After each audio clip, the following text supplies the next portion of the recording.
Only a fool would fall for these. Well, an April Fool, that is. Welcome to WatchMojo.com, and today we're taking a look at some of the best April Fool's Day jokes in recent history. The Swiss spaghetti harvest. The last 2 weeks of March are an anxious time for the spaghetti farmer. There's always the chance of a late frost, which, while not entirely ruining the crop, generally impairs the flavor. Money might not grow on trees, but this hoax convinced viewers that spaghetti does.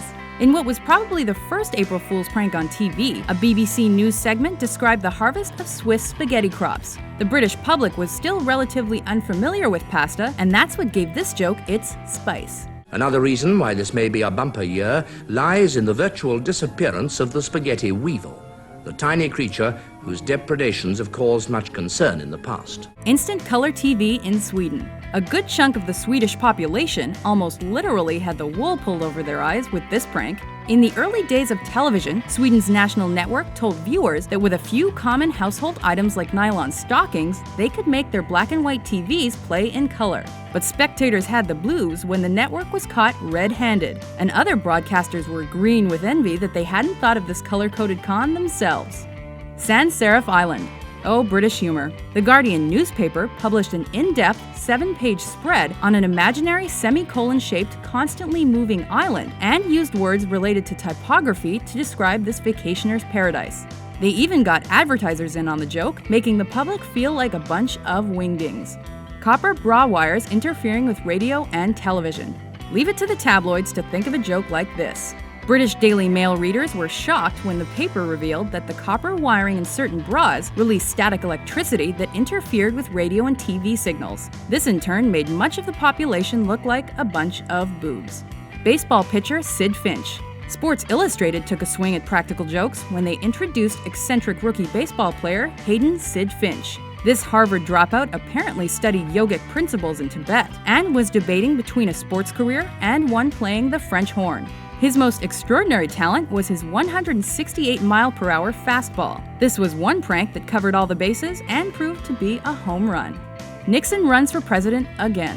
When NPR announced that Tricky Dick was running for re-election almost 20 years after he stepped down in shame, it opened the Watergate floodgates, as it were. Listeners were infuriated, but fortunately for everyone, the host later confessed that the prank ad was recorded by famed impressionist Rich Little, who was not a crook. Taco Bell buys and renames the Liberty Bell. Yo quiero Taco Bell. When Taco Bell announced they had bought and renamed such an important symbol for American independence as the Liberty Bell, the idea didn't sit well with the public.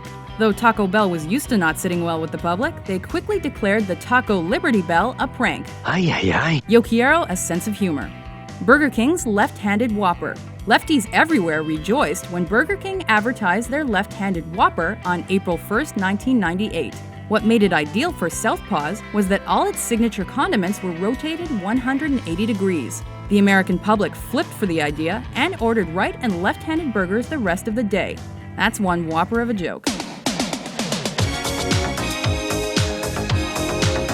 Rickrolling. You can thank YouTube for turning Rickrolling into a global phenomenon. As an April Fool's prank, all of the YouTube homepage featured videos linked to this Rick Astley music video, and renewed his popularity over 20 years after his hit. We're just glad he's never gonna give us up or let us down. Never gonna give you up, never gonna let you down, never gonna run around and desert you. Flying penguins.